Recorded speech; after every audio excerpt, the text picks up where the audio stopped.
Jo, můžeme asi začít. Můžeme začít. Takže vítáme vás tu, jsme rádi, že jste přišli. Dneska to bude takový fakt jako dost úvodní, takže nedívte se, kdybyste spoustu těch věcí už třeba znali a rozuměli jim, ale chceme jakože udělat nějaký takový základ, abychom všichni byli na stejné vlně. A příští týden bychom potom udělali něco trochu pokročilejšího a zmínili tam třeba i věci, které jste možná na LinkedInu nebrali, ale budete je potřebovat v STR nebo v teoretické mechanice. Případně vlastně v pozdějších kurzech v dalším letním semestru, kde bude třeba na ta... OTR, to fakt doporučujem. No, takže začneme tím, co jsou to vektory. Tak ty určitě už dost dobře znáte. Máte s nimi nějaké zkušenosti? Máte nějaké intuitivní představy o tom, co to vektor je. Ale možná, já třeba osobně jsem měl trochu takovou jako vnitřní dichotomii, jakože že vlastně v té LangGebře se vektor používá jako dvě trochu různé věci. Jednak se tam používá abstraktní vektor, který prostě, jo, když si představíte nějaký takový prostor, tak ten abstraktní vektor bude nějaká šipečka. A prostě, jo, víte, kam ta šipečka míří, orientovaná úsečka, bych to řekl trochu přesnějc, ale my fyzici úplně si nehrajeme na rigorozitu, takže může to být i šipečka. Tak, ty šipky víte, kam mířej, umíte dělat nějaké operace s nima, který prostě děláte třeba takhle geometricky. A tohleto vlastně všechno je nezávislý na souřadnicích. Vy si tam můžete zavíst souřadnice takhle. Vlastně teďka jsem ty vektory sečetl tím lichoběžníkovým pravidlem, tak jak jste to určitě dělali na střední. A když si zvolím souřadnice takhle, nebo když si je zvolím prostě takhle, tak všechno to funguje pořád stejně. Prostě tady ty abstraktní vektory jsou fakt úplně jako nezávislí na těch souřadnicích. A to je způsob, jakým jsme si ty vektory definovali na začátku. Že prostě mají jenom nějaký abstraktní vztahy mezi sebou. Prostě platí mezi nimi nějaká jako algebra, nějaké algebraické vlastnosti. No a potom ten druhý koncept, který se týká vektorů, to je algebraický vektor. To je vektor, který... tohle je prostě nějaký abstraktní matematický koncept a vy teďka si tady můžete zavíst nějakou bázi a vyjádřit si ten vektor po složkách. Takže prostě to může být vektor 1, 2, 3, může to být prostě jakýkoliv čísla tam můžou být, je to prostě sloupeček čísel. Tak tomuhle teda budeme říkat abstraktní, tomuhle algebraický vektor. Tohle je prostě abstraktní objekt, který nezávisí na souřadnicích a tady ten potom je, když si zvolíme nějaký konkrétní souřadnice. OK. Ten možná ještě kratičká zmínka k tady tomu, že vy ze střední jste určitě zvyklí, že máte prostě euklidovský prostor a můžete si tam kreslit vektory všude po něm.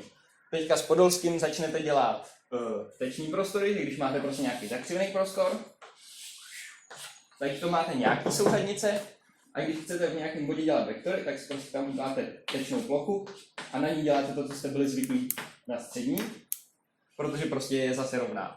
Ale týká se to jenom toho jednoho bodu. A tím pádem tady máte jako vlastně jiný koncept těch souřadnic. Že ty vektory jako mají jiný druh souřadnic než ty body.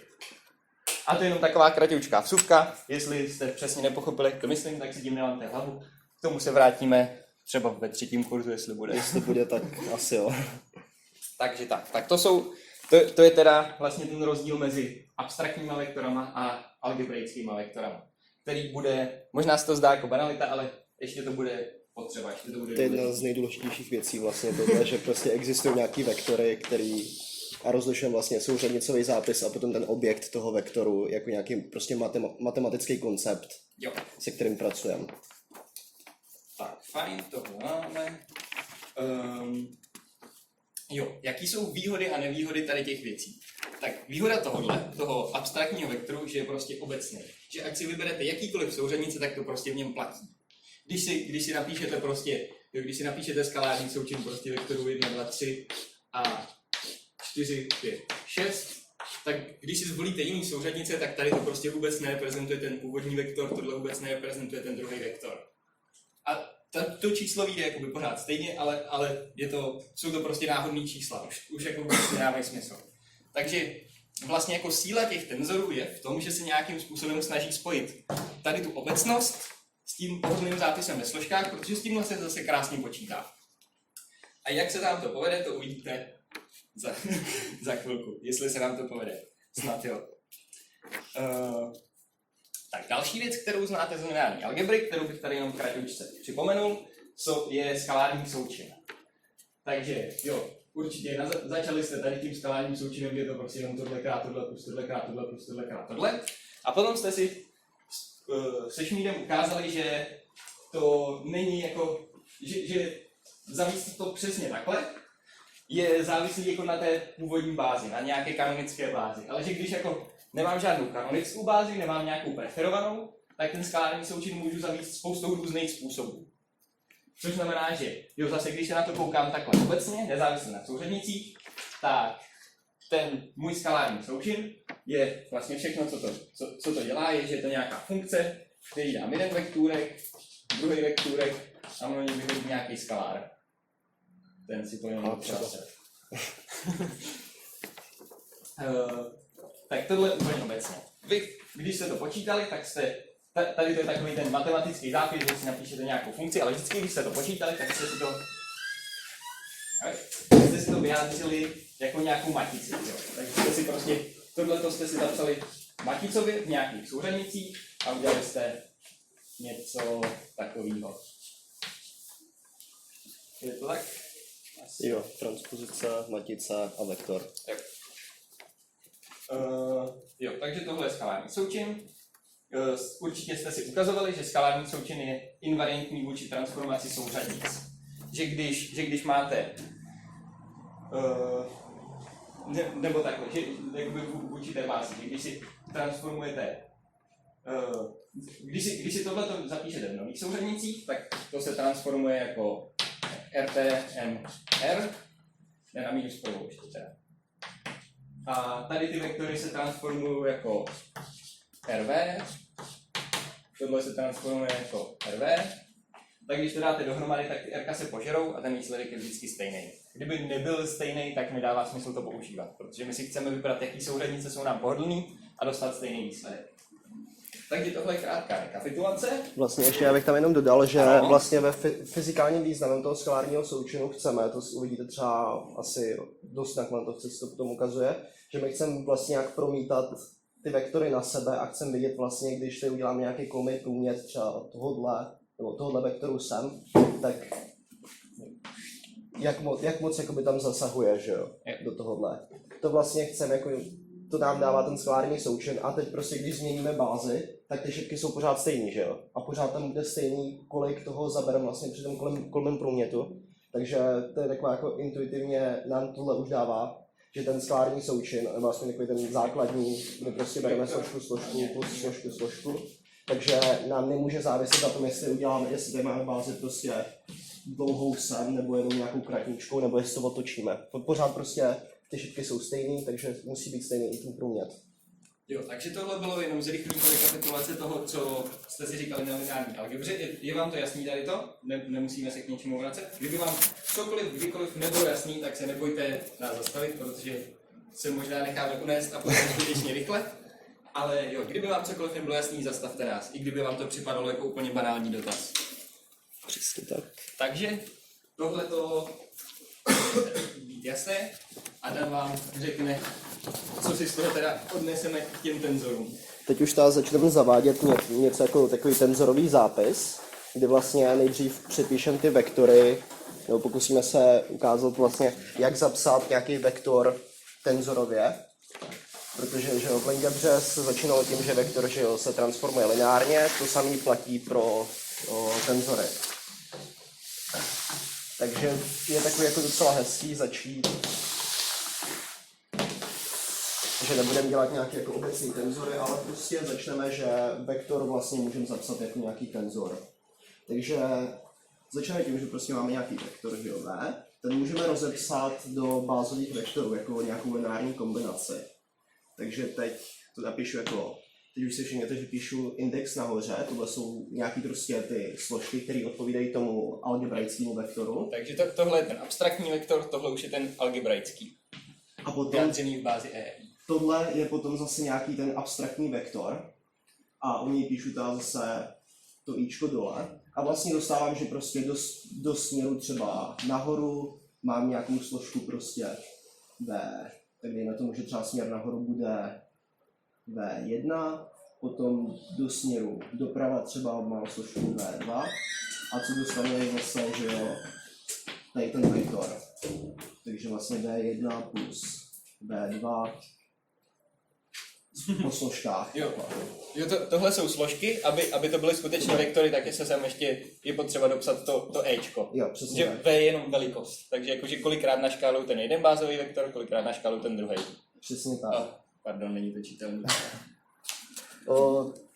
Vlastně, co my můžeme udělat je, nebo co se dělá obyčejně ve fyzice, je takzvaný jako Einsteinovo sumační pravidlo, že vlastně tady sumujeme ve třírozměrném prostoru, že jo, máme ID od 1 do 3 pro každý, že jo, směr nějaký kartézské soustavy. Tak co my uděláme, vlastně my nepotřebujeme tu sumu, že jo, nám stačí... Tam je všem jasný, že kolik je tam těch iček a jaký jsou. Ale důležitý je v té Einsteinově sumační konvenci, že se sčítá jedně, když tady je jedno ičko nahoře a druhý dole. Když jakoby mají opačnou polohu, tak potom to můžu sčítat. Když budu mít jakože nějaký, kdybych měl VI plus třeba dvojité VI, tak to jako nemá smysl nějak sčítat tohle, protože to jsou vlastně jakoby dva vektory. To jsou dvě složky vektorů. Přesně tak. A nedává vždycky fyzikální smysl sčítat přes... Jo, že když mají ty věci index nahoře, tak něco znamenají a nemá vždycky fyzikální smysl sčítat přes ty indexy, co jsou nahoře. Protože při jiné bázi by to nefungovalo. Prostě může to fungovat jenom v nějakých souřadnicích a v jiných ne. Takže na to se dá pozor. K tomu se dostaneme ještě při transformacích, jak tohle funguje, trochu líp si opodstatníme, proč to funguje takhle. Že se na to, když je mám jako naopak. Jo, v pohodě. Tak je to jedno, můžu... Je to komutativní. To je, na ten vzorek je vlastně hezký, protože že jo, doteď se dělali vlastně s maticema, že máte matici nějakou a máte nějaký sloupeček a závisí vlastně na tom, že jestli je ten sloupeček před tou maticí nebo za ní, potom musí jako sedět rozměry a takhle. U tenzoru tohle neplatí, jako u tenzoru můžu napsat klidně EI první a za to VI. Vůbec nezávisí na tom, jak si to napíšu. Protože když se kouknete, tak vlastně je to pořád jenom sčítání číslo a vektor. A číslo a vektor můžu prostě násobit, ať jsou jakkoliv uspořádaný. Tak, to bychom měli takový, že vektory jsou ta lineární kombinace. Teď ještě uděláme takový už náhled do STR, nevím, jestli už jste to možná dělali. Dělali jste indexy, když jsou vlastně v nějakém tomu kartézském trojrozměrném prostoru. Takže máte semráka, že jo? Mm-hmm. Tak on je značí vlastně, že máte nějaký trojrozměrný vektor, tak tam píše VA, vlastně píše tam latinkou. Zatímco když je čtyřrozměrný vektor, takzvaný čtyřvektor, třeba čtyřrychlost, tak tam značí řeckým písmenem. Liší se to v tom, že prostě když máte nějaký takovýhle vektor, tak ty indexy jdou od 1 do 3, zatímco s tím řeckým písmenem jdou od 0 do 3, kdy ta 0 je potom nějaká časová složka v tom STR-ku. Že tam už se pracuje jako s tím čtyřrozměrným prostorem jako s celkem. Jo, a zase jako není na to nic složitýho, když prostě napíšete V a E A, tak prostě je tím jenom implicitně myšleno, že sčítáte od 1 do 3 a když napíšete prostě V alfa E A, tak je tím myšleno, že jo, V alfa E alfa, tak je tím myšleno, že sčítáte od 0 do 3 zase. A to je prostě jenom konvence. Někdo to může mít zavedený jinak a není na tom jako konceptuálně nic složitýho, je to jenom prostě přes jaký indexy sčítáte. Dělá se vlastně jako STR to dělá z docela dobrýho důvodu, protože všechny vlastně vektory, které máte, ty 4 vektory v STR, tak můžete zapsat jako nějakou časovou složku, která je třeba C krát, co to může být, C krát T třeba. A potom tady máte nějaký x1, x2, x3 a to se pak dá zkrátit, jakože máte CT a potom nějaký třírozměrný vektor x. Že takhle, jako je to v rámci toho STR docela chytrá notace, aby pak bylo jasný, vlastně, jestli pracujete jenom s nějakým průmětem do třírozměrného prostoru, ve kterém se nacházíte v nějakém čase, anebo pracujete prostě jako s celým tím prostorem. To je takové jako, když máme alfa, jdeme od 0 do 3, když máme Ačko, jdeme od 1 do 3. Teď ale, co bychom chtěli jako z fyzikálního hlediska je, že jako pořád tam trošku vadí ta báze, jako tady. není úplně jasné, co si pod tím představit a fyzikálně nás zajímají stejně jenom nějaké hodnoty, které naměříme. Nebo respektive takhle. Jakože dá se představit, co jsou ty báze, ale je strašně nepohodlný je tam pořád psát. Protože prostě když chci psát ty složky, že jo, mě zajímají ty složky, vím, v jaké bázi pracuju a bylo by strašně nepohodlný vždycky psát, v jaké bázi pracuju. Zvlášť když jakože si na začátku napíšu E se rovná, nebo jo, E si označím takovou bázi a pak budu psát jenom E. Tak místo toho můžu na začátku napsat, budu používat takovou bázi a potom Dan ukáže, že se jich dá elegantně zbavit. No, tak víme, že vektory jsou lineární, že jo, tak si napíšeme nějaký VI, EI a si přičteme k němu třeba dvojitý VI, EI, takže mám tady mám tady ty samé báze, tak vlastně já si vytknu, že jo, takže dostanu nějaký VI plus dvojité VI. Teď zase vidíte, indexy jsou tady nahoře, takže takhle. A tady mám EI. A teď jako, když jsem si jistý, ve které bázi jsem, nebo prostě je to nějak jako explicitně daný, nebo je to prostě jasný z toho problému třeba, tak jako já se nemusím starat o tenhle objekt. To je prostě nějaká, Tady je škrtnu. přesně tak, to je prostě nějaký jako matematický objekt, který mi udává jenom ty směry v tom prostoru, ale prostě jsou tam nějaké složky, o kterých vím, jak fungujou. Vím prostě, že to je to, co já fyzikálně naměřím, že to třeba nějaká vzdálenost, to je nějaká rychlost. To je vlastně to, co já dostanu z experimentu, tak mi nezáleží jako na té bázi, že jo. To už si tam jako můžu říct prostě. Jo, vlastně když napíše. Napíšu to znova celé a ještě to trochu komentuju, jestli můžu. Aha. Tak.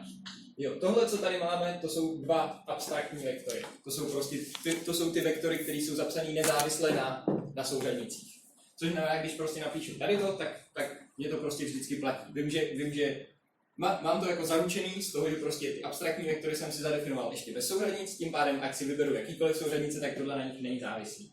No a teďka si to rozepíšu, že tohleto je prostě zase dohromady ten abstraktní vektor, tohle jsou složky toho vektoru, to je algebraický vektor, tohle je ta báze.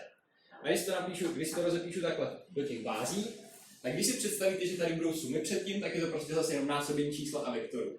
A úplně jako, jo, jelikož když mám sumu a vnímám součet, tak ji můžu rozdělit na dvě sumy, můžu to dát dohromady, je to jedno, tak to můžu prostě tady takhle dát dohromady a budu to mít pod jednou sumou. Což znamená, že zase budu sčítat od i rovná se 0, tady tu celou věc po i rovná se 3.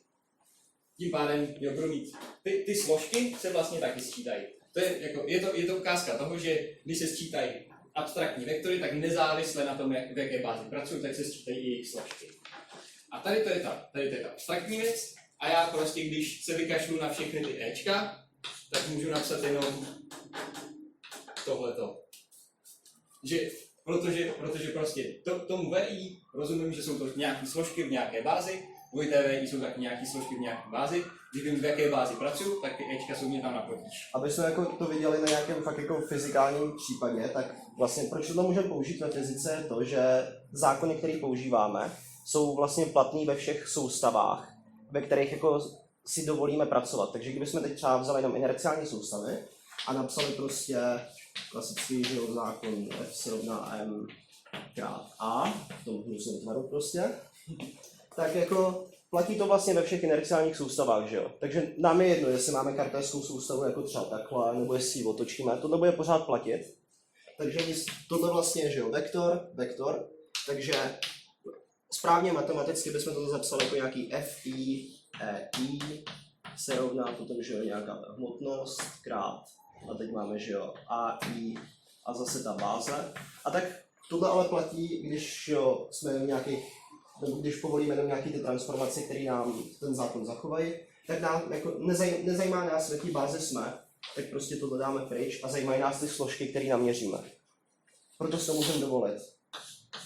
A v STR-ku vlastně jsou všechny zákony v tvaru, že nezávisí na bázi, že můžete dělat vlastně ty lorenzovské transformace a vždycky budou platit. a potom to vypadá. Takže Tohle tam není relativistický, jo, ale, není to relativistický, ale ukazuje to asi. ale v té klasické fyzice prostě tohleto je ten vzorový zápis tohle. Že fakt takhle jednoduše se přejde od těch vektorů středoškolských po ten vzorový zápis. Tak fajn, tak můžeme se posunout. Teď se posuneme asi k duálu, chceš to ty, nebo? Duál, jak chceš. Tak já bych začal.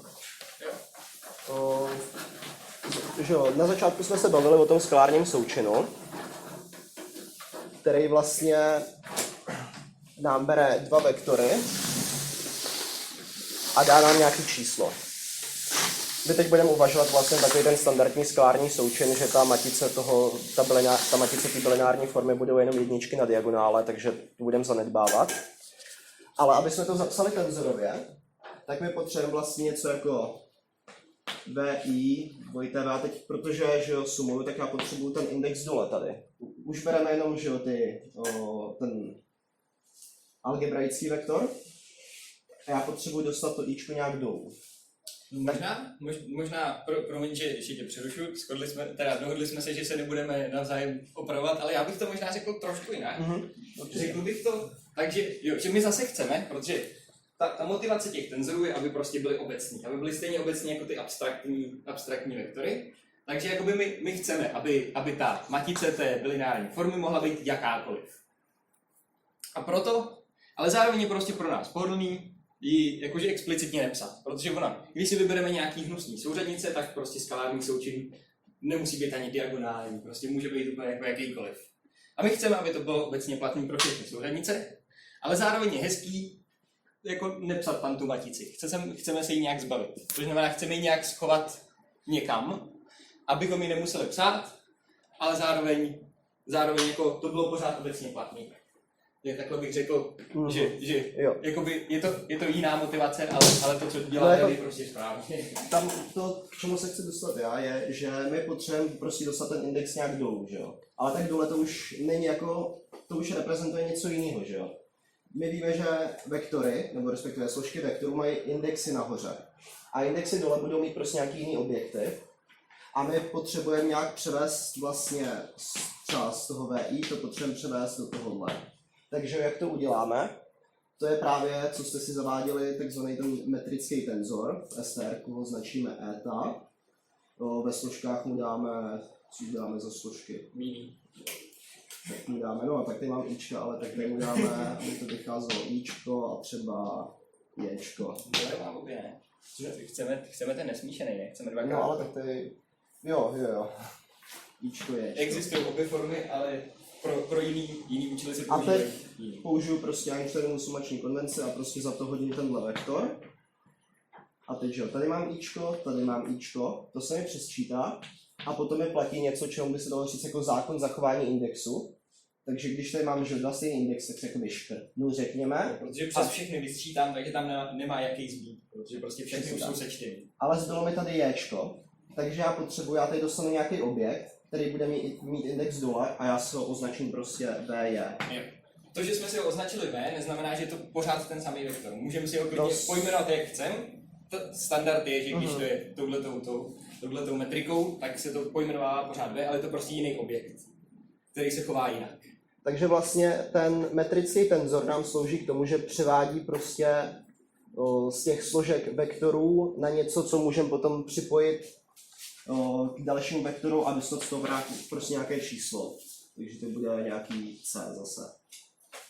Jo, tak to je takové jako strašně neformální zavedení tohohle. A zároveň ještě není moc intuitivní, ale nebojte, tu intuici si k tomu vybudujeme s pár příkladama. Já nevím, jestli to mám udělat jako i v to formálnější zavedení. Jestli bys jak chceš. to... Jde vám i o formální zavedení? Zajímá vás, nebo bylo spíš navíc? Tak to prečítaj. Jako je to k něčemu k tomu pochopení? No jako to formální zavedení je spíš, že potom se v tom bude dělat hlavně v tom pro semináři teoretické mechaniky budete mít jako bude potřeba zavést jako duální prostor. Protože on i tady ten objekt se potom bude transformovat jinak. Takže vlastně to, co jsme vlastně udělali, je, že jsme tomu vektoru, tomu Včku, přiřadili nějaký takzvaný kovektor, což je jeho duál. To slovo dual jste slyšeli určitě na algebře, já jsem třeba, když jsem to dělal na algebře, tak já jsem moc nechápal, jak to funguje.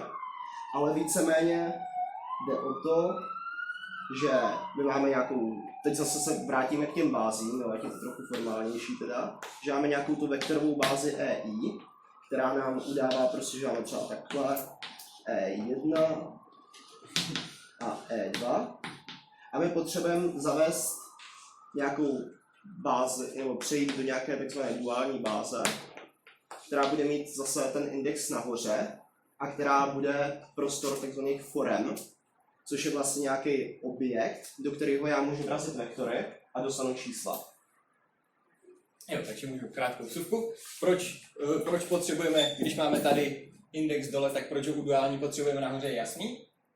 Jednoduše proto, aby se přesto dalo sčítat. Když mám kovektor VI s indexem dole a potřebuji ho přesčítat přes bázi, tak musím mít ten index na druhé straně. Takže to je jenom prostě, aby fungovala ta Einsteinova sumační notace.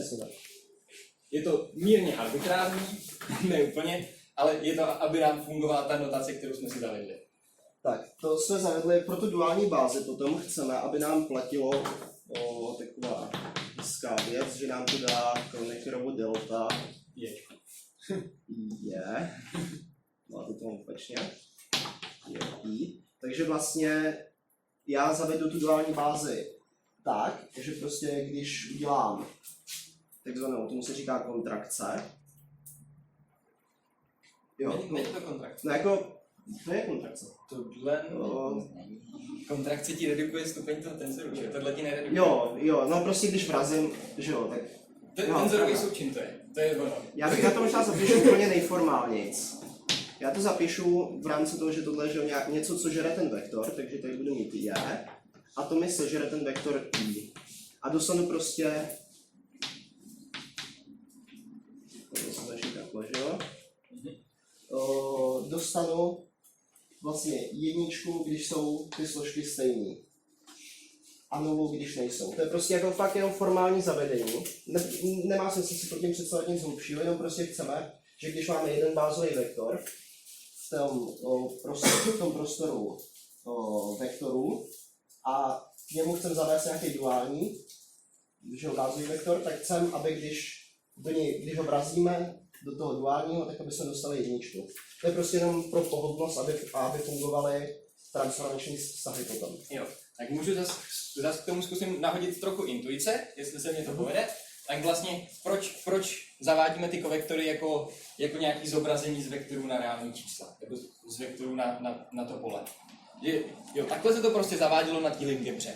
A je to arguably dost neintuitivní, protože prostě proč to vůbec potřebujeme zobrazovat z vektorů na reální čísla? K čemu je to dobrý? No je to dobrý k tomu, že když tady mám to dvojité V, jo, že vidíte, že mám vektor a kontrahuju s nějakým kovektorem a vypadne mi z tohoto reální číslo.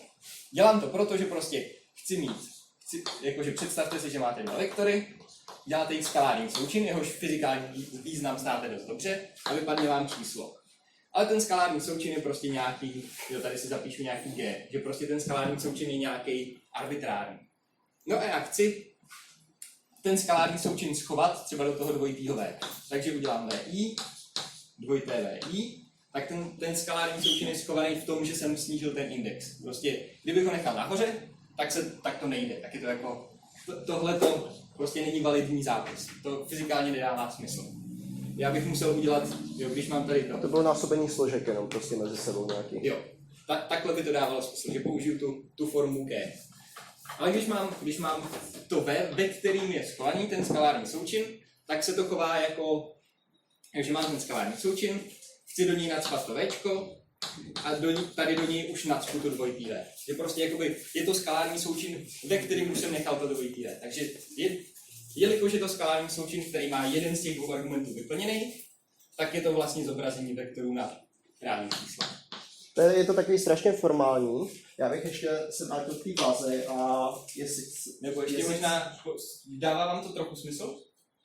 Možná tak já bych ukázal fakt jako příklad té báze, který ukáže, proč to vlastně potřebujeme, takovou duální bázi, a proč vlastně ty transformační vlastnosti jsou jiný.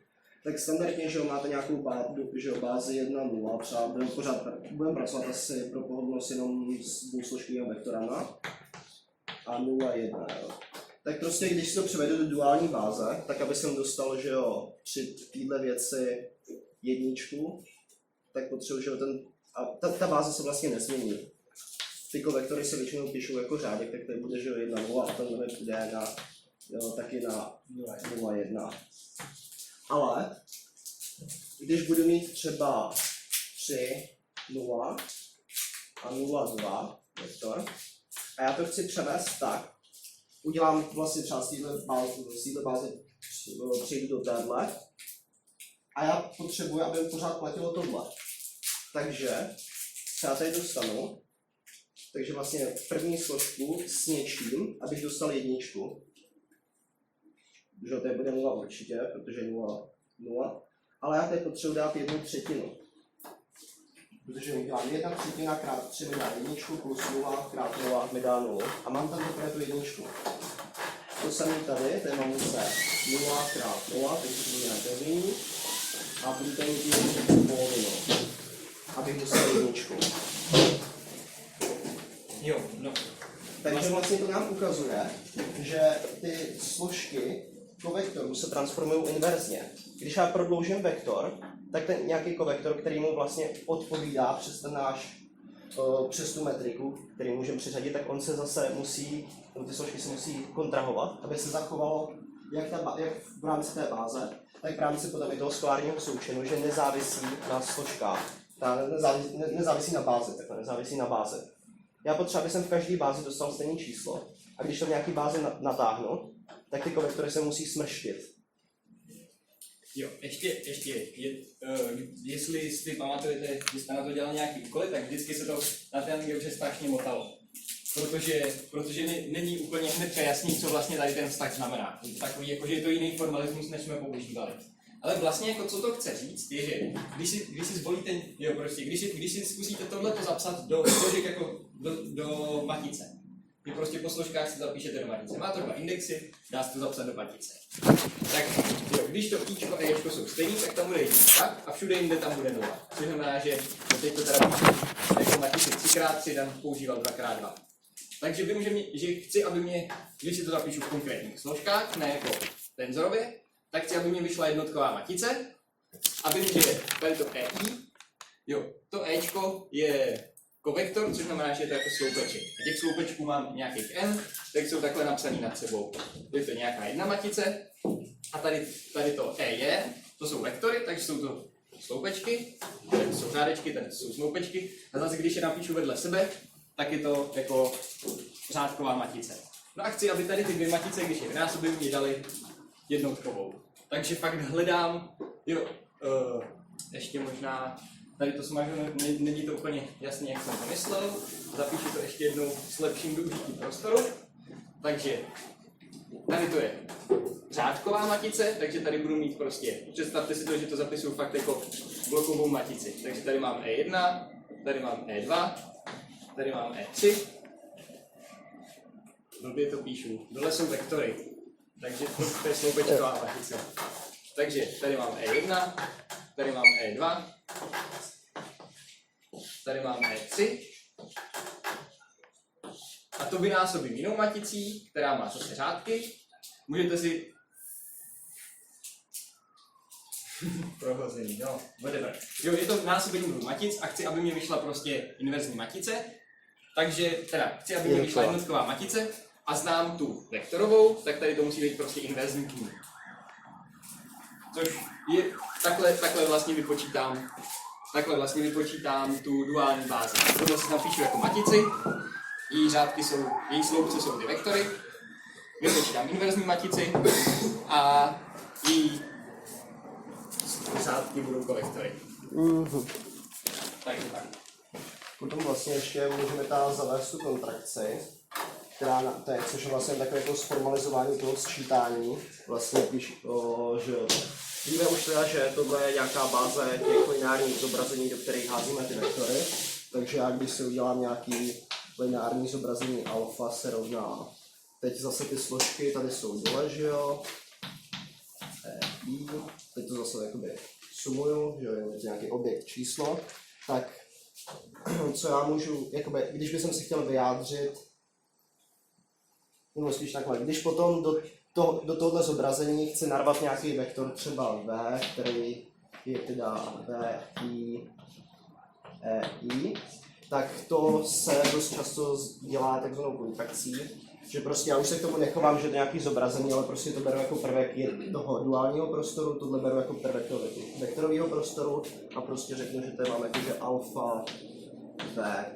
A co to vlastně dělá je, že to vezme, protože už se předpokládá, že tam mám zavedeny ty duální báze takhle, takže vlastně to udělá jenom právě to alfa i, v, i a dostanu nějaký číslo. Takže vlastně kontrakce je takový přesčítávání. Zdálo by se, že to odpovídá tomu skalárnímu součinu, ale skalární součin je o tom, že máme vlastně dva vektory. Tady mám vektor a kovektor, nebo vektor a lineární zobrazení. Ten kovektor vlastně tomu odpovídá. Ačkoliv je tohle napsaný tak, jak jsme psali skalární součin, tak není to ono. Je to jako jiná operace, kterou jsme jenom zapsali stejně. Přesně tak. Potom ještě se dá jako ukázat, že kdyby jsem chtěl ty složky tohodle, tak to stačí vlastně do toho vrazit báze, to nevím, jako chcete to ukázat, jak to funguje zhruba, ať jestli to pomůže.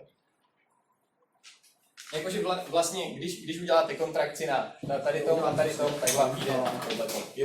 Je to samé, co je zapsaný tady, jenom jako mírně jiným koncem. Jo, ne, ok, tak. Takhle jako. Jo, dobře. No, takhle, E, B, prostě mám nějaký fakt jako jasný bázový vektor, tak vlastně co tady dostanu je alfa. Jak tam bude? Alfa I, E, I, E, B. Tohle je, že jo, vektor, tohle je kovektor a tohle mi dá Kronekrova delta I, B, to mi dalo tohle, což vychází, že jo, z tohohle. A tady mi zůstane to alfa I a to Kronekrovo delta mi pak sem přesčítá přes, že jo, tenhle index, přes ty Ička a zůstane tam vlastně ten, že jo, takže vlastně to bude jednička, tady dostanu vždycky nulu, když se I nerovná B a dostanu tam jen BB, takže to mi zůstane alfa B. Takže vlastně tak jako formálně, jak dostanu složky těch lineárních zobrazení, těch vektorů. Tohle je tak jako fakt hodně matematicky zavedený. Co my tady, k čemu se my chceme dostat, je vlastně odproštění se od toho formalismu matematického a prostě si říct, jo, máme nějaké jako složky lineárních zobrazení, máme prostě nějaké složky vektorů, které se transformují inverzně, máme složky vektorů, které se transformují přímo a můžeme s nimi dělat nějaké operace.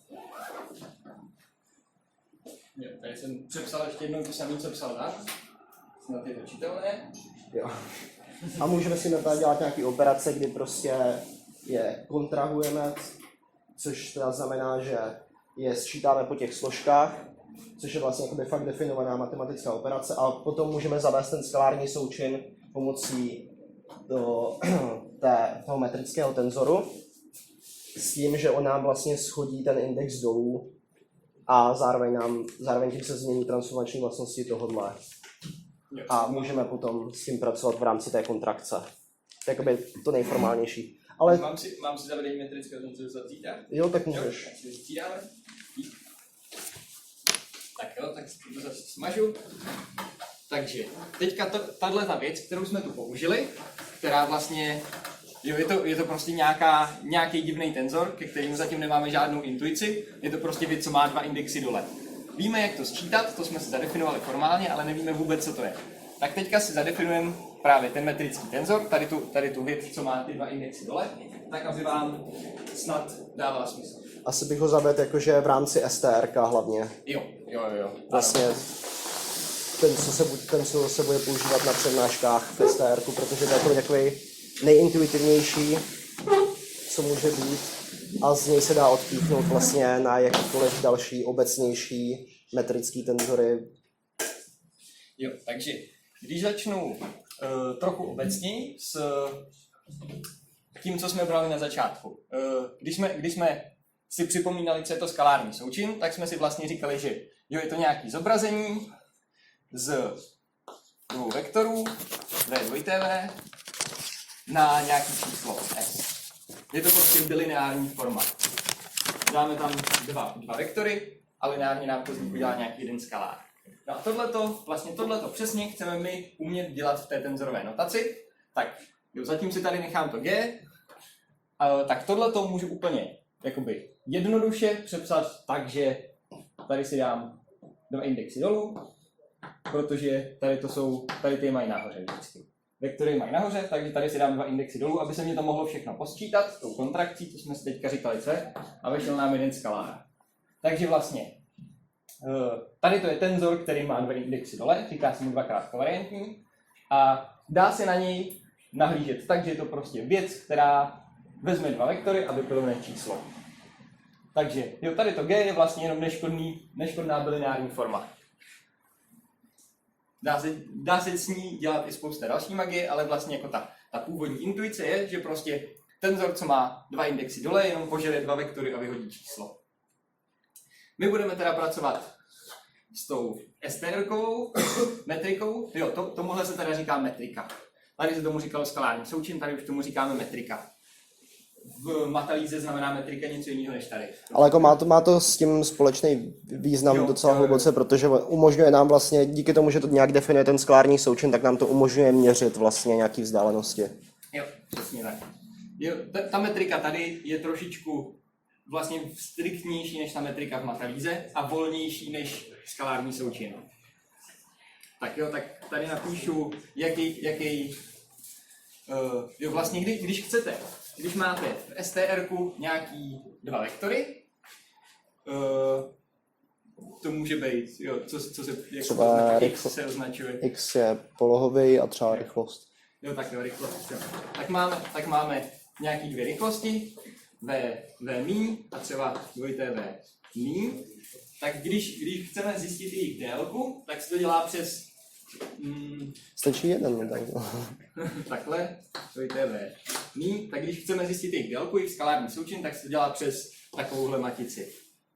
-1, 1, 1, 1. Jinak jsou nule. Cože? Jinak jsou nule. Jo, jinak jsou nule, samozřejmě. Prostě diagonální matice, co má na začátku -1. To je ten skalární součin, co má v STR fyzikální význam, proč to vám vysvětlí Semerák a my ho chceme nějak používat. A tak si zadefinujeme, že prostě jo, to naše eta s indexem míň bude, když si ho zapíšu jako matici, tady to rovná se takový dost neformální. Když si ho zapíšu jako matici, tak bude vypadat takhle. Vlastně to rovná se fakt jako extrémně neformální, je to vlastně, aby jsme to mohli zapsat jako matice, tak bychom museli mít ty indexy nahoře a dole, protože matice transformuje vektor na vektor, že jo. A tak bychom potřebovali, aby jsme posčítali indexy a zůstal nám index nahoře.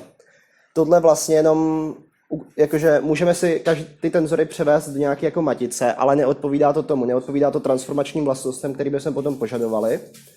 A můžeme to jako říct, že ty složky jdou zapsat takhle do té matice, ale bude se to transformovat jinak než matice. Jo, zhruba tak, no. Pak možná se ještě k té intuici, jak je rozdíl mezi maticí a tenzorem se 2 indexama se ještě vrátíme. Protože to je celkem důležitý, protože prostě jsou to 2 různé věci, které mají spoustu věcí společných a v něčem se liší. No takže já si zadefinuju tady to eta a tomu já říkám metrika. A když teďka udělám eta míň a pustím to prostě na nějaký vektor v míň, dvojité v míň, tak všechno, co to udělá, jenom se to takhle vysčítá a já si nikdy nepamatuju takový ty vzorce pro násobení matic. Pamatujete si prostě, když se zdefinovalo násobení matic, tak tam byly takový ty ošklivý sumy a nikdy jsem nevěděl, jak to je. Ale vlastně jako když si tohle napíšete s těma sumama, když prostě na chvilku oprostíme od Einsteinovy sumační konvence, napíšeme sem ty sumy, tak to dá úplně stejný výsledek, jako když vezmu tady tu matici, -1, 1, 1, 1 a semka dám asi ten vektor V plus a semka dám ten vektor dvojité V. Takže je to prostě hezký, elegantní zápis pro to, co už jste dělali. Prostě jenom proto, že tam dám řádeček, sloupeček a nechám to požrat přes tu matici. Tady u toho? Tady to je jakoby zapsaný pomocí toho, co jste dělali předtím. Když to udělám... Já bych tam jenom jako... Jo, takhle, když máš... když nad tím máš šipku, tak už se vlastně, jako, tak je to prostě ten objekt vektoru. Zatímco to jsou ty souřadnice a to ti udává, že to prostě první, nebo nultá, první, druhá, třetí, že za to si dosadíš ty čísla potom. Jo, jakože uznávám, že v tomhle zápisu, nebo v tom, jak jsme vysvětlili ty koncepty, tak je potom tenhle zápis dost matoucí. Proto se vlastně od ní, tohle je jako středoškolský zápis, od kterého utečeme vlastně na pořád. Protože jako, mám to zapsaný s těma šipečkama, ale co tím jako myslím je prostě, tady to je sloupeček, tohle to je řádeček a jsou v tom čísla. Takže jako je to algebraický vektor, je to algebraický vektor zapsaný jinak než tenzorově a je to nepohodlný. Ale jelikož takhle jsme to vlastně psali na té Lingebře, tak tohle je ten starý zápis. Tam vlastně... Takže jsou tam šipky, není to abstraktní vektor. Sorry. No jo, tak Je to pokračuje, já pak ještě udělám rozdíly vlastně mezi těma maticema a tenzorovým zápisem, že tam je pár. No takže každopádně už máme zavedený tady to eta. Víme, co to zhruba dělá. A teďka chceme, jakože teďka pojďme prozkoumat, co ještě se s tím dá dělat. Krom toho, že to dá použít jako tady ta bilineární forma. Dá se s tím dělat třeba to, že... Nebo přeskakuju? Chceš zavedení? Ne, já už budu muset jít. Jo, takhle, ok, tak já s tím nějak poradím. Tak dobře, tak možná spíš dřív než budeme objevovat, co ještě se s tím dá dělat, tak chceme objevit, jak se to transformuje. Protože, jo, představte si, že teda mám tady to zapsaný a teďka se rozhodnu, že to Bčko si vyjádřím v nějaké jiné bázi. Tak vím, že často se to píše tak, že když mám nějakou jinou bázi, tak si udělám ten index s čárkou. Protože jakoby to B samotný je pořád stejný, ale ty indexy, které používám, už referují k něčemu jinému. Takže jako jedna báz, kam si tu čárku napíšete, prostě ten transformovaný vektor je prostě jiný algebraický vektor, stejný abstraktní vektor. Takže někam si napíšem čárku, aby bylo jasný, že je to transformovaný. No a víme, že se transformuje nějak takhle. Vezmu R, tomu R napíšu, jo, tady ten index musí zůstat tady, já jsem napíšu třeba nyní, je nějaký jiný. Jaký jsme používali na latérku všechny možný řecký indexy? Sigmund třeba. Kappa. Jo, kappa je lepší.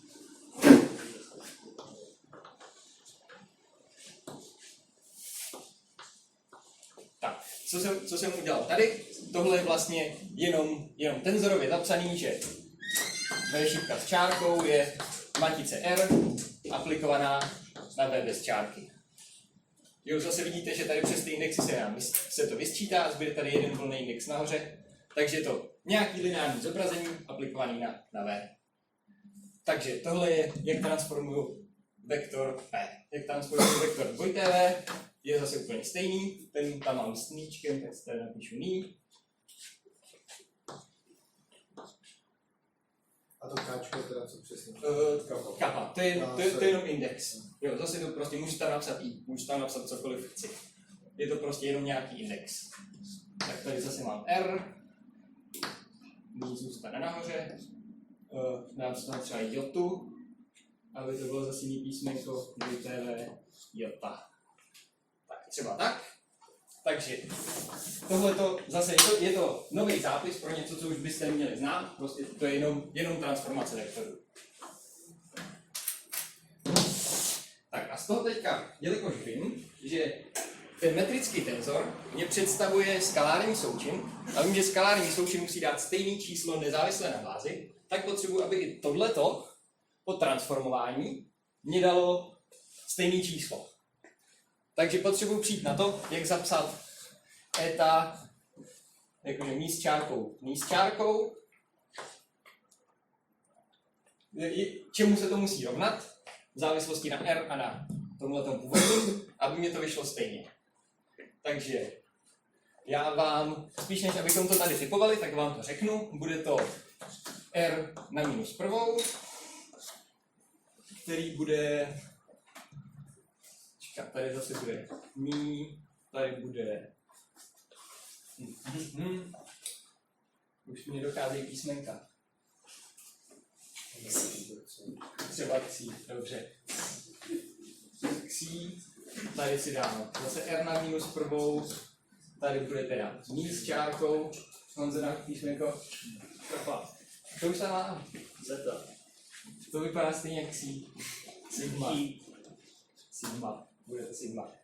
A teďka to původní. Takže, aby se mi to vystřídalo přes tohle, tak tady dám psí sigma. Jo, může být ze začátku matoucí, že prostě tady mám nějaký objekt s nějakýma indexama, tady mám jiný objekt s jinýma indexama, ale je to prostě to samé. Ty indexy si můžu pojmenovat jakkoliv chci. Kdybych měl symbol, já nevím, kdybych chtěl používat symboly, tak tam můžu dát třeba sluníčko a měsíček a tady můžu dát prostě fraktůrek a já nevím, vláček. A důležitý je, že prostě ten symbol je stejný. Ty indexy si pojmenuju tak, aby se mě pohodlně sčítalo a prostě byl jiný. Tak, teďka mám teda. Proč ty máš R na minus prvou? Jo, to je věc, která na tohleto bychom mohli zkoušet nějak uhádnout, jak se to bude transformovat. A já jsem vám to radši napsal a teďka ukážu, že to tak skutečně je. Takže jo, prostě R na minus prvou je, když si tady to zapíšete jako matici a invertujete ji a pak si to zapíšete zase jako vektor, tak to je ono, to je to R na minus prvou. Takže, jo, kdybych měl prostě R jiný, což by bylo prostě nějaký číslo, nějaký číslo.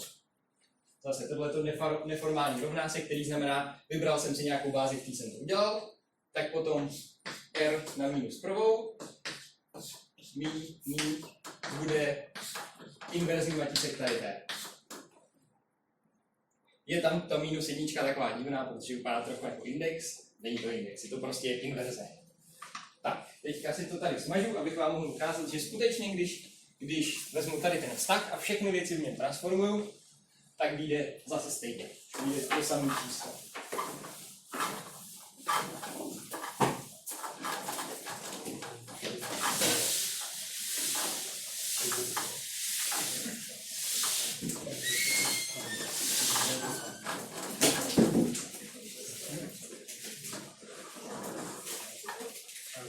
Takže první vezmu to ní, který má indexy ní s čárkou.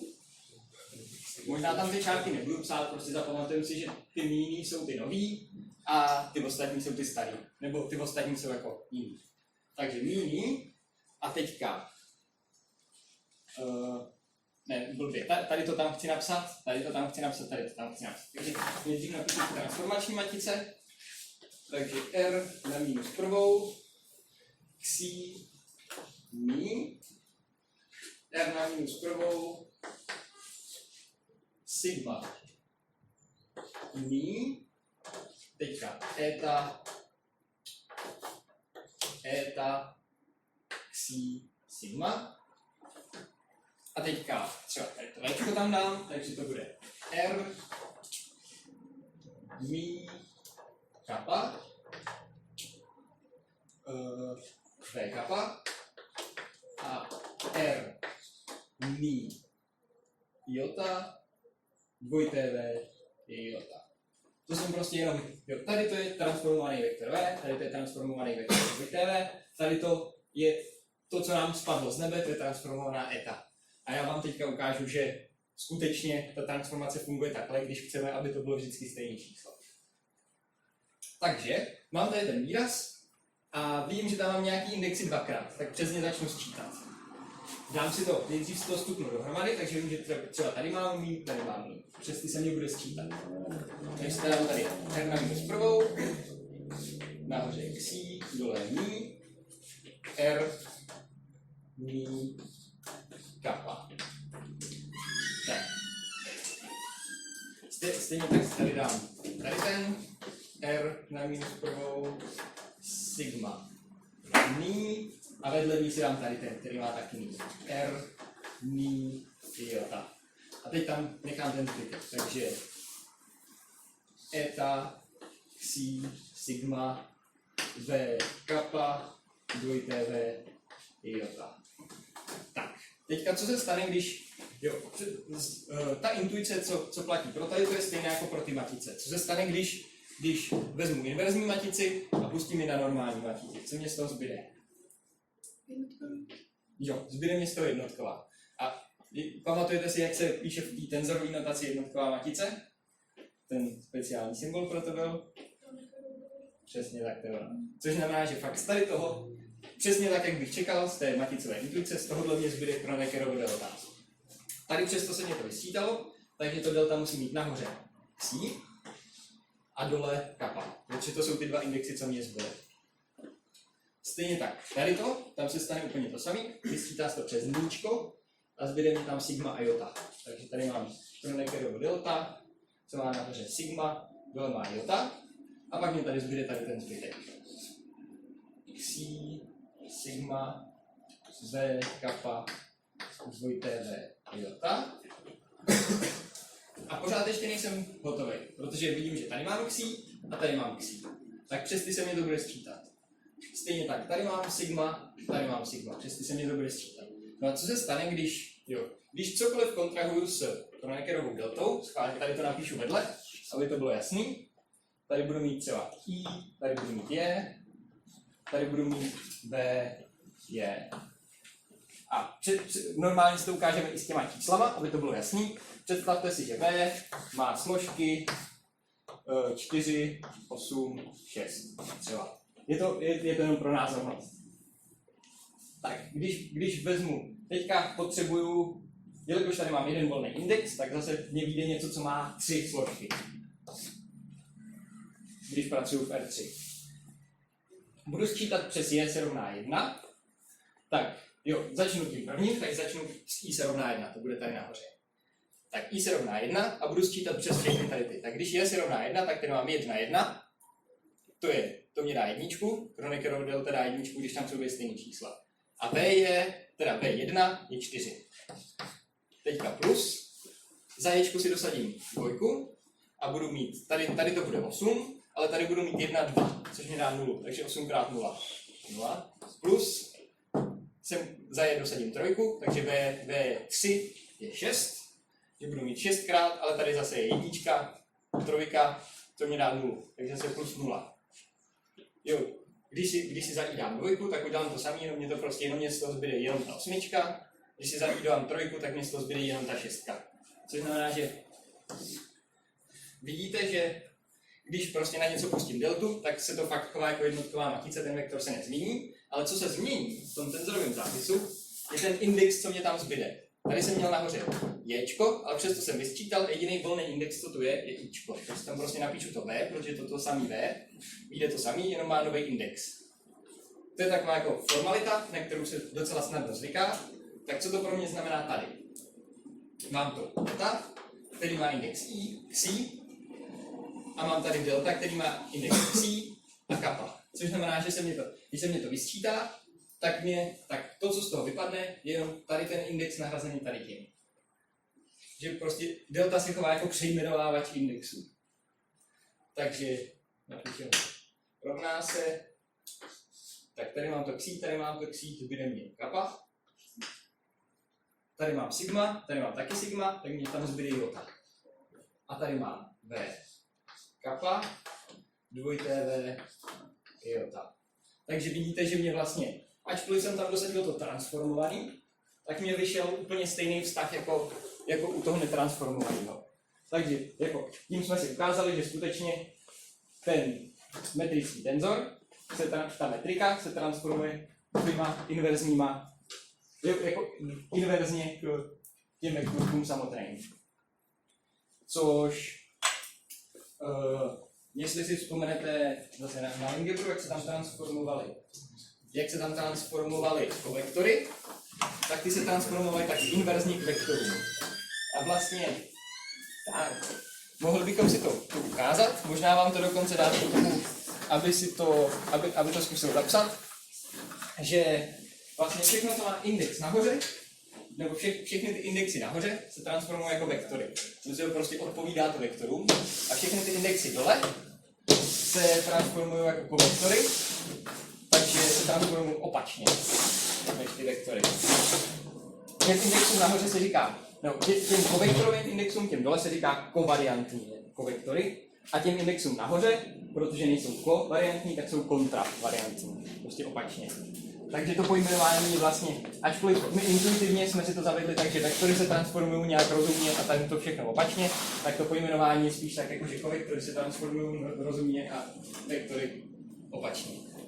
Můžu si spýtať? Určitě. Že tam, jak je ten posledný krok, nemôžeš proste urobiť, že je to delta V a delta 2TV? A Co potom... delta? Jo, určitě. Ano, a potom... Jo, když aplikuješ, když místo toho nejdřív sčítáš tady ty kapy, tak ti tady zbyde ksí nahoře.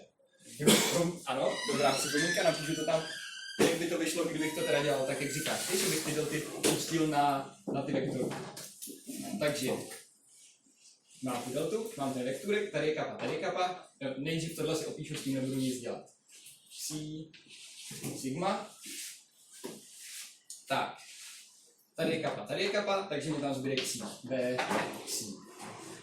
A tady tu deltu pustím na tady to 2TV, jota, zbyde mě nahoře sigma, takže 2TV, sigma.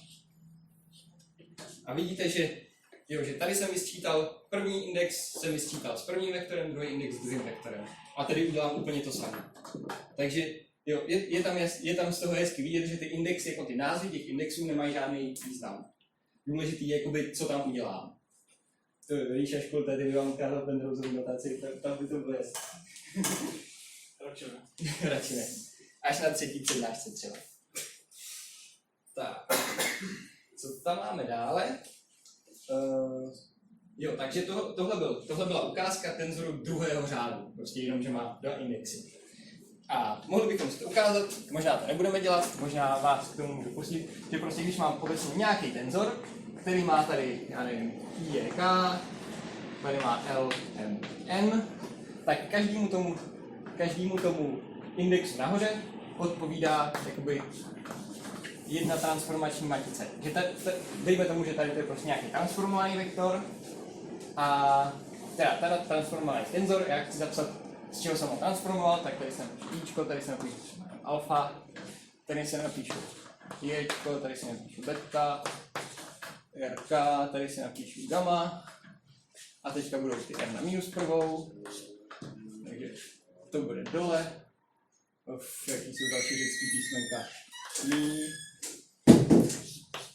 R na minus prvou, tady M, mi, R na minus prvou,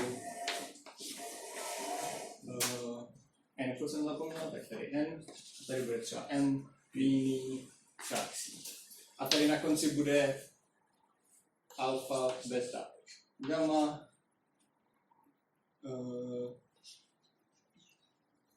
mi, si. Takhle. Takže jo, je to strašně dlouhý, vidíte, proč se tomu asi chceme, jakože vždycky, když budeme moc, tak se tomu budeme snažit vyhnout, protože prostě je to ošklivý, ale někdy ty transformační vztahy jsou fakt důležitý. Jsou důležitý pro odvození transformací různých objektů, co se budou třeba brát v OTR-ku. V STR-ku vás to ještě moc nečeká. Tam jakože takovýhle dlouhý výrazy řešit nebudete. No, tak ještě možná jedna věc, jak bych jako přiblížil, co je takovýhle ošklivý tenzor. Tak vždycky jako ty části, co jsou nahoře, tak si fakt můžete představit jako vektorové části. Že mohl bych teoreticky udělat... Jo, když si představíte, že budu dělat třeba skalární součin, budu mít tady nějaký, dám tam jiný, potom tady bych měl, já nevím, třeba nějaký obecný zobrazení, to je prostě nějaký zobrazení, takže budu ho vysčítat třeba přes tohle, tady mu dám třeba jotu, tady hodím nějaký vektor, který bude zobrazený tím R-kem, což znamená, že jo, já vám to hnedka pak napíšu tím standardním zápisem, co znáte, tady bude třeba 2TV, což tohle, co jsem zapsal, tak tím zápisem, co jste brali na lineární algebře, by to byl skalární součin z RV, 2TV, kde R je nějaká matice. No já si teďka můžu vzít, jo, vidíte, že z tady to vyjde skalár, protože se všechny ty indexy vysčítají, nezbyde tam žádný volnej. Ale já si to můžu prostě úplně libovolně někde rozpůlit a říct, že jo, třeba tady si to rozpůlím a řeknu, že tady to je jeden tenzor, ten se bude jmenovat prostě, bude se jmenovat T a bude mít indexy. Jo, přes tenhle se vysčítá, takže zbyde jenom dole ní a dole jota. Dole takhle. A tady ten si nazvu třeba P a ten bude mít nahoře indexy jota a ní. Tak vlastně jo, ten tenzor, ačkoliv je to vlastně jako nějaký abstraktní objekt, tak většinou se vždycky dá zapsat pomocí takovýchhle jako základních operací. Takže jo, tady ten tenzor znamená něco ve smyslu aplikuj skalární součin na dva vektory, z nichž jeden nejdřív transformuješ tím R-kem a druhý necháš stejný. A tady to je chovej se jako dva vektory, na který můžeš udělat tady tu operaci. Že tohle je vlastně tohle to je tenzorový součin dvou vektorů, ale jsou to fakt jako dva vektory, co jsou spolu vynásobený, každý má jiný index. A když to na se dopustím, tak dostanu úplně stejný výsledek jako tohleto. Takže tak. Co tam ještě máme? Už tam toho asi mnoho není. Metrický tenzor v STR. Jo. Poznámka je tu ještě, že ten metrický tenzor v STR, ten, co jsme si psali, tak není pozitivně definitivní. Takže jo, jak tam má nahoře tu mít předničku, tak by nám to úplně ušmít, aby nám to neprošlo jako skalární součin. Protože skalární součiny jsme si definovali, že jsou pozitivně definitivní. Ale právě jelikož v teorii relativity tam ta minus jednička fakt je potřeba u toho času, tak si tu definici trochu jako zmírníme a můžeme tam používat můžeme používat metriku, která není pozitivně definitivní. Teoreticky v obecném případě, což v STR prostě nenastane, nemusí být ani diagonální, nemusí vlastně o ní platit nic moc. Většinou je teda, nebo musí to být jako reálná matice, musí být invertovatelná, ale to je tak zhruba všechno. Tak, transformační vlastnosti tenzorů jsem zhruba projel. Nezávislost kontrakce skalárního součinu na bázi.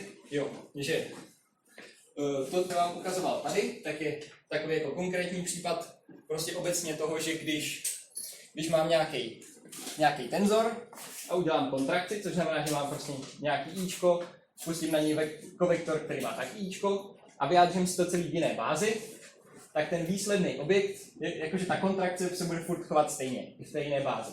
A ten výsledný objekt se bude transformovat jenom podle těch nesčítacích indexů. Že říkám to srozumitelně?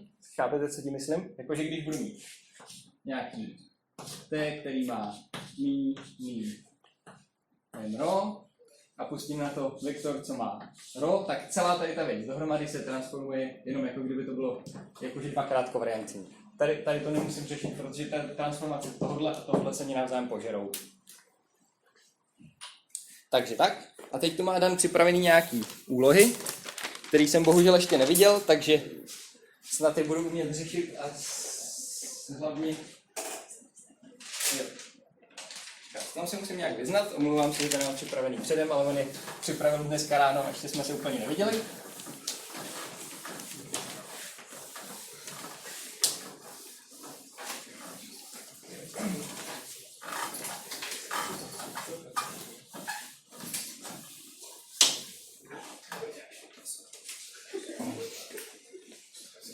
Jo, tak první úloha, to je asi tak jednoduchá, že tím vás ani nebudu zatěžovat, to je přepsat prostě součet vektorů v a dvojité v se rovná x do tenzorového tvaru, ale to znamená jenom, že prostě smazal ty šipečky a napsal tam indexy.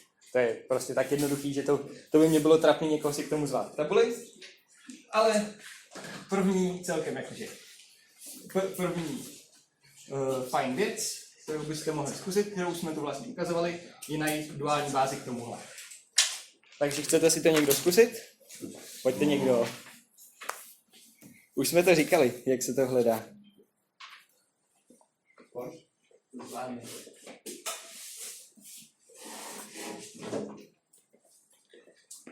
Jo, takže představ si, že tady to jsou teda dva vektory, bázový, a my chceme najít tu duální bázi, což znamená bázový kovektory.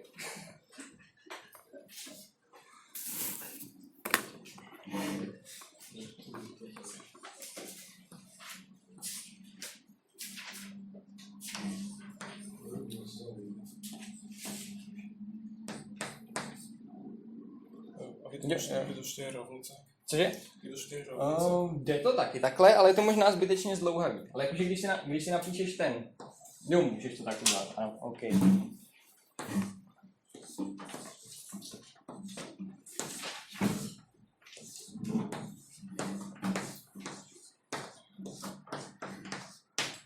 Jo, tohle je asi dvojka teda tady má být, ale jo, je to podle mě nebo určitě je to rychlejší způsob. Takže jo, tady tu matici neznáme, to je to, co hledáme, tady tu známe.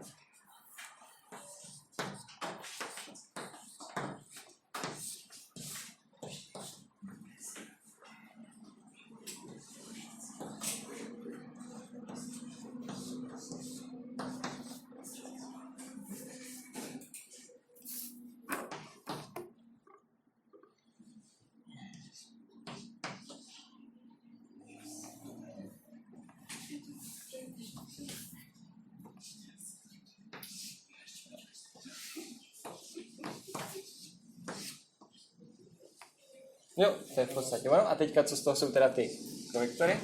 Jo.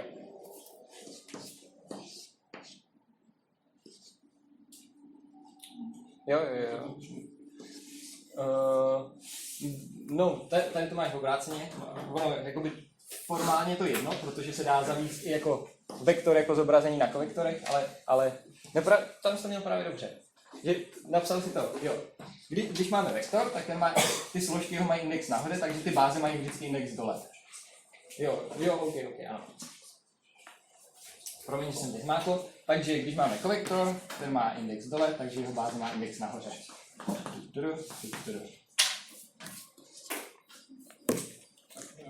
Jo, to je přesně ono. OK. Tak jo, tak tím jsme našli duální bázi. Další příklad, co tu je připravený, je zavedení kontrakce. Ne. Haha, něco z STR přímo. Jo, tohle to smažu.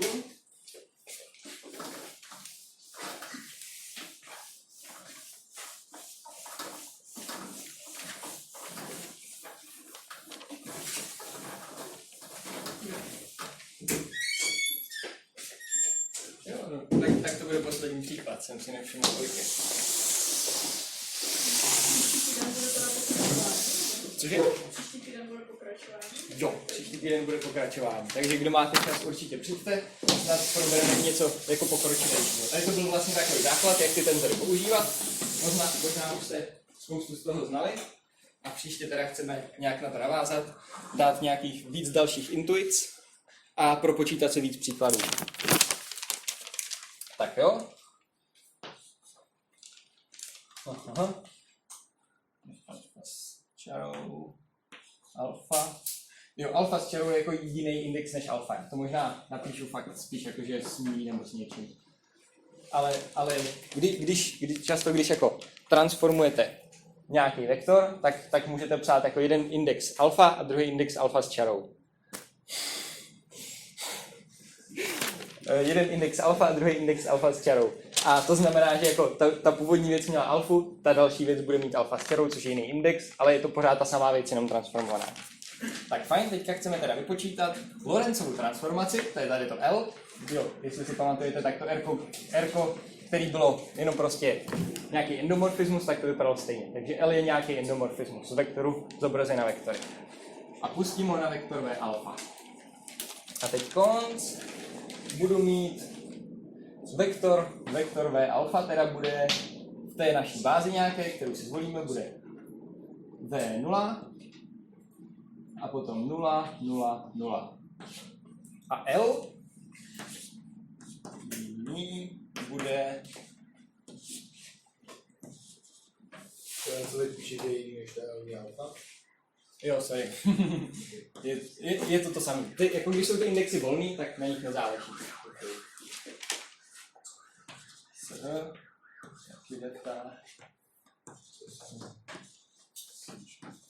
prostě.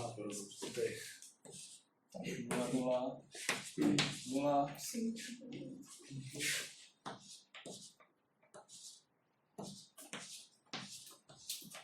Tak. A Jo, je to hyperbolický kosinus, hyperbolický sinus. Ty se, naštěstí máte semeráka, který zase tak často používat nebude, to už na nich hodně lpěl v STR-ku. Ale můžete si představit, že tohle je prostě nějaký číslo. Jo, tady jsou jiný úhly, ještě jsem to vypsal, tady třeba tohleto. No a nakonec to budeme chtít, Ríšo, nebo někdo, s čím se, představte si, že je to rychlost, s čím se dělá skalární součin, jakože rychlosti v STR-ku, aby to dávalo smysl.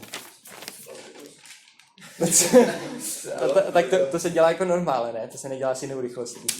No, to jako většinou tam zvýším skalární součin z rychlostí ze 4 rychlostí. Okay, tak v tom případě to nebude tak fyzikální. Jde o tu rychlost. A to třeba a s 4 sílou třeba? To se dělá, ne? Jo, to už Tak jo. Ono to je jedno, já si tady prostě vymyslím nějaký vektor, jenom si ho nějak pojmenuju. Tak to bude třeba tady to a ten bude 0, 1, 0, 0. Takhle. Tak, první část toho příkladu bude vypočítat tady to, druhá část toho příkladu bude vzít tady to a udělat skalární součin s tady tím. Kdo se hlásí dobrovolně, nehlaste se všichni. Tak to vezmeme po pořadě, ne? tak pojď ty to zvládneš. Já ti s tím pomůžu, neboj. Tak možná, zapsal jsem to fakt jakože neúsporně, tak možná začít vést, prosím tě. Jo. Takže první, co počítáme, Tak se to tam vlastně.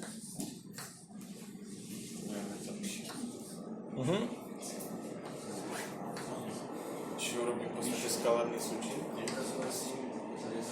Nic počítat. Chápu to správně. Jo, pravděpodobně to chápeš správně. Takže dělá se počátku, když jsem to tady u těch transformací. Aby protože tím potom jednodušší je poznat, která je inverzní a která není.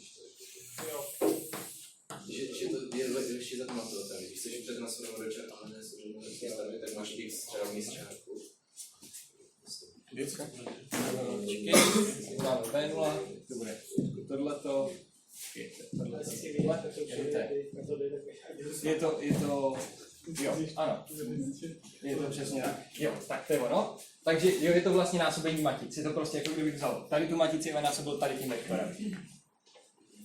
Takže vidíte, že prostě jedu takhle, tak mám V0 kosinus beta, nic.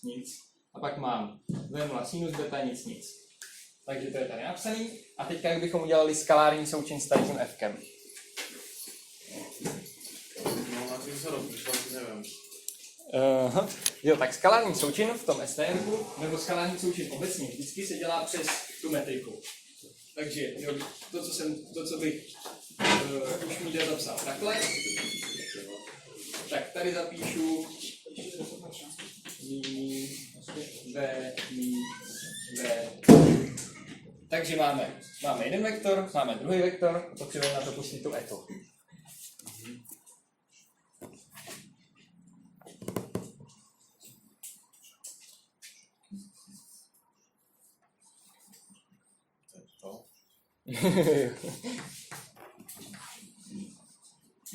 Jo, tady to celý. Jakože nejenom Včko, ale celý ten transformovaný. Takže si ho můžeš nějak pojmenovat. No, ale to je stejně, toto. No není, že jo. Jakoby, jo, OK, dobře. Tak možná to fakt uděláme tak jak naznačoval Ríša, že tady si decháme alfa s čárkou. Což znamená, že tohle je prostě nějaká transformace a ten transformovaný vektor, ten budeme nazývat V alfa s čárkou.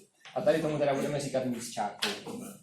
Takže měli jsme nějakou původní bázi, přešli jsme do nějaké nové, v té nové známe sílu, 4 sílu a chceme teďka udělat skalární součin té 4 síly s tou 4 rychlostí. Nebo prostě jenom vektory. To, jak jim říkám, je celkem jedno. Bude ještě to ní. Jo, eta. No, tak. Ano. Z čeho? Jo, přesně tak. A teďka, jak to vypočítáme? No. Jo. Tohle to je zase prostě, je to nějaká bilineární forma aplikovaná na dva vektory. Což zase ideálně prostě teďka v okamžiku, kdy jakoby už to máme v nějaký takovýhle, že teďka jsme si v těch tenzorech napsali nějakou operaci, která se nám psala dobře v tenzorech, ale v okamžiku, kdy chceme dosazovat, tak se vyplatí přepsat si to jako do matic a prostě vektorových jako sloupečků a řádečků. Takže v okamžiku, kdy dosazujeme, tak si to fakt můžeš zapsat tak, jak jsme to dělali na té algebře.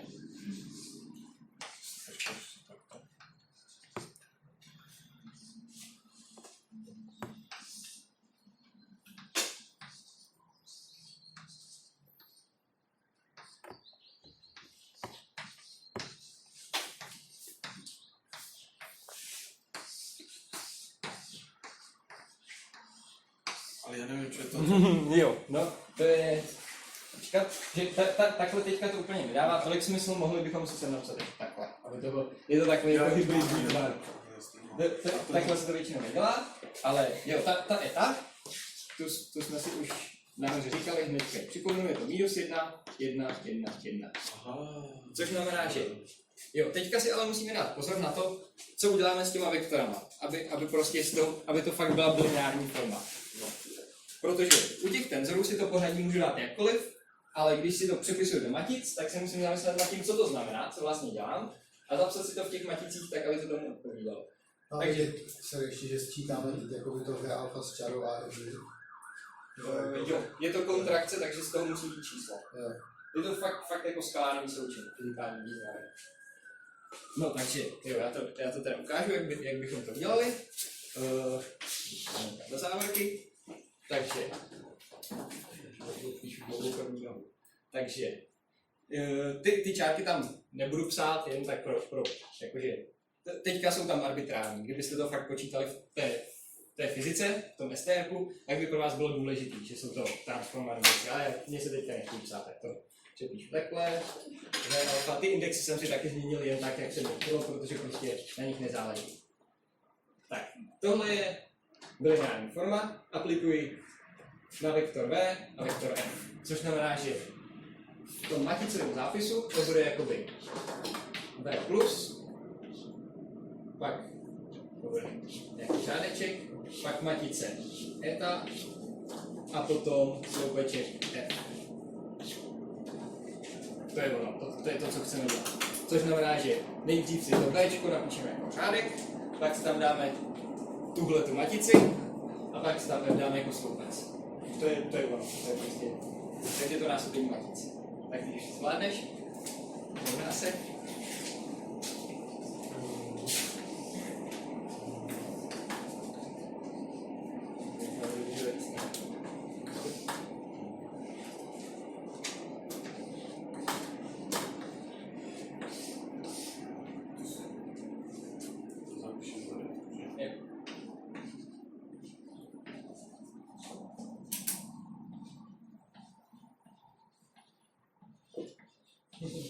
Aha.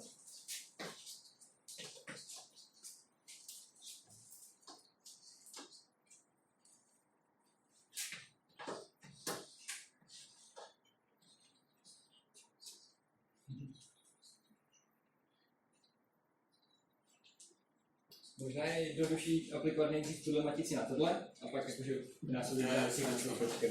Protože tady to je prostě kratičký, ještě k tomu je to vysoký text, to píše do řádku.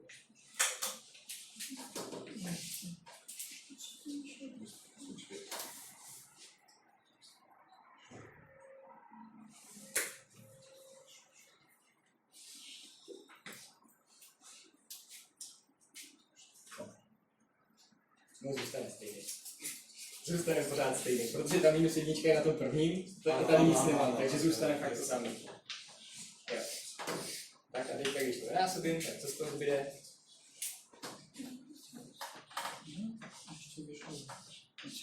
Jo, přesně tak. Jo, takže je vám jasný, jak jsme k tomu došli?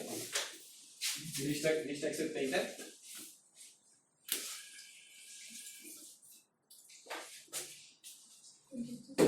Kde je ten, od kterého se vzal to V0? Což V0, to bylo tady. To je přímo jako v zadání. Že, jako to je prostě nějaká složka, kterou blíž nespecifikuju, nějaká konstanta, nějaké číslo.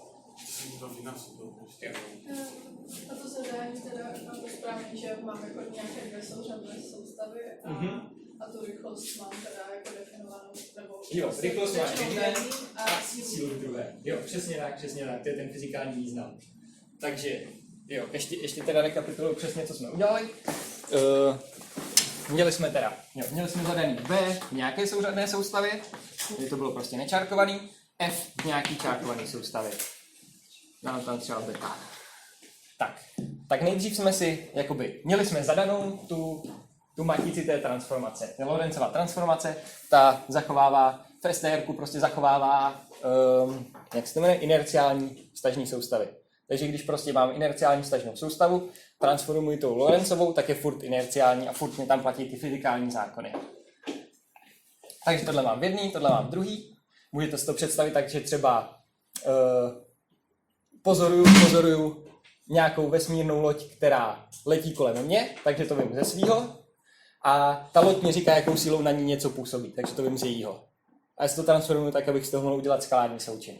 Takže ta transformace proběhla tak, že jsem udělal B alfa s čarou se rovná L alfa s čarou alfa, B alfa, což bylo vynásobení matic. No a ten skalární součin jsem udělal tak, že jo, zase, tady to napíšu nejdřív, tak jak jste si to značili vy. A teď to napíšu tenzorově, takže to bylo eta alfa beta, můžu to napsat čárkovaně. Teďka tady to L alfa s čarou, alfa, V alfa a nakonec F beta s čarou. Takže tohle je vlastně, tady to nechutně vypadající je ten výraz, co jsme právě vypočítali. A ještě takový teda dovětek k tomu, že vidíte, že dokud pracujeme jako s tenzorama, s tenzorovým zápisem, tak si to můžeme přehazovat, jak chceme. Vlastně jakože ty pravidla, jak s tím nakládat, jsou strašně jednoduchý. A je to strašně elegantní a jednoduchý, ale v okamžiku, kdy to chcete fakt vypočítat, tak je výhodný zapsat si to do matic, spíš než jakože počítat si, že jo, teďka si dám alfa se rovná 0 a ní se rovná 1 a vypočítám to číslíčko a pak něco, tak je výhodný zapsat si to do matic, ale potom musíte fakt dávat pozor na to, aby to bylo ve správném pořadí, protože matice prostě nekomutujou, aby to bylo správně zapsané. Takže jo, když mám bilineární formu, na ní aplikuju dva vektory, tak se to píše tak, jak jsme si to psali. Když mám endomorfismus, tak se to píše tak, že mám prostě tu matici a vpravo sloupeček. Kdybych měl endomorfismus na kolektorech, tak by to byla matice a vlevo řádeček. Takže tak. Tak to je asi teda pro dnešek všechno. Kdo máte ještě nějaký dotaz, tak se nebojte ptát, ale jinak bychom asi dnes skončili. Je to zhruba jasné? No, vysvětlili jsme to, co jste zhruba chtěli vysvětlit? Nebo to bylo moc jednoduchý, nebo to bylo moc složitý? Super. Tak jo, tak to jsme rádi. Tak v tom případě na vás, kdo budete mít čas, tak se slyšíme příště. Říkám to i za redaktivní žurnální. A vlastně ten obsah toho, co chcete dělat, tak se nějak shoduje s tím, co bychom měli umět lineární algebru dělat. Jakože budeme dělat kontrakci a zkušení indexu? Jo, to je pravda, že to jsem teďka jakože, to jsme teďka dost ošidili. Ano, budeme dělat kontrakci a zkušení indexu, ale v podstatě spuštění indexu je jenom, že vezmete to eta a aplikujete to jenom na jeden vektor.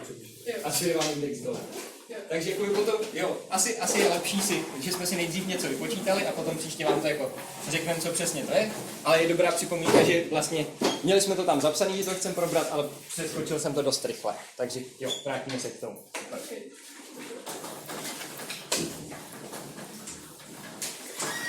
Musím se ptát. Aha. Když jakoby máme vektor skalární součin na nějaký komplexní prostor, vždycky tam jeden ten vektor musíme jakoby transponovat, ale i komplexně zúžit. Dá se tady něco takového jako takového dělat? Dělá se to tak, že... Počkej, tak mám to. Že jako běžně se s těma komplexníma vektorama nepracuje, ale dá se to schovat do toho. Tak mám to. Už máš. Můžeš jít na materiálu.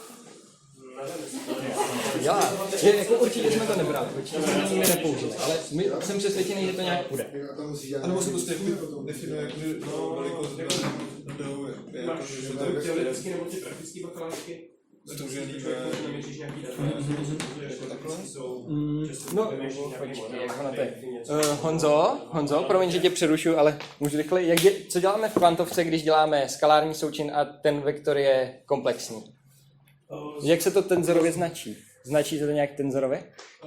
Myslím, že s tím jako předpokládá, že se to neznačí asi. Že hlavně v kvantovce nepoužíváme jako... Jo, no to je pravda, nepoužíváme nepoužíváme státní součin jiný, že jo? Jo. Nevím, jak bys to dělal. No asi bys fakt musel napsat jakože eta, alfa, beta, v, alfa s kruhem, Jo, to a beta. můžeš zavést operátor komplexního sdružení? Operátor komplexního sdružení jako na tenzorech? No. Řekl bych, že jo. Kdybys mohl, tak místo metriky můžeš použít ten operátor komplexního sdružení. Jo, takhle, jo, no jasně, jakože se to dá schovat asi že tady to komplexní sdružení, to se dá, nedá se to, není to lineární operátor asi, komplexní sdružení. A musí být, jo, metrika musí být jiná. Musí, no. Takže jo, tak v tom případě jediný způsob, jak to zapsat tenzorově, je fakt takhle, no. Že nedá se to se nedá schovat do toho mít. A jako ještě jsem se s tím nesetkal, že by to bylo použitý, ale asi teoreticky by to šlo, ale prostě nebude to tak pohodlný. Naštěstí ve většině fyziky se prostě ty komplexní vektory nepoužívají a v kvantovce, kde jo, tak se zase nepoužívá tenzorový zápis. Takže tak. Potom by to možná se rozbíjelo nějakých jiných věcí, jako že když člověk má ten nekonečně dimenzionální prostor, tak se vlastně neplatí, že duálu je to samé. Jo, Což by tam asi možná, no. Doma pár hodin, my to víme, jo. Mohlo by to tam asi dělat problémy, no. Jo, prostě jako skýtal bys tam přes nekonečně mnoho jíček, takže teoreticky by se to dalo použít, asi by tam byly nějaký fuck-upy, asi by se dali nějak použít, ale jako lidem to za to nestojí. Takže jako fakt je hrozně zajímavý jít za tím učitelem pro hrozně ty věci, které jsem nepochopil z nějakých jiných firm nebo prací. Čau. Tak dík, bylo to super. To jsme rádi. Já moc děkuji. Budeme hlavně videjko vystřihni, prosím, krásnou část. S divadlem. Cože? Aby si vystřihl zvlášť část divadlem a dal jí zvlášť. Takhle. A to bylo jenom jako najednou vidět, nebo? Co? Nebo to bylo všude to bylo vidět? No na to můj už nenahrával. Je možné nahrával, jo. A můj občas vyhrával, že tam jsou mezery. Takže mám nějakých 6 videí, které jsou mezerované. Tak. Já ti to dám asi na flešku, už ti to super. Uvidíme se zítra. Uvidíme se dneska na Sikáčovi. Nechtěl bys jít do Božské lahvice večer? Martin tam čte nějaký svůj vlastní text. Dneska nebudeme to vidět, já si potřebuji ještě třeba něco na zítra na konzultaci bakalářce, ale spíš zítra se vidíme na Pokémone. Teda na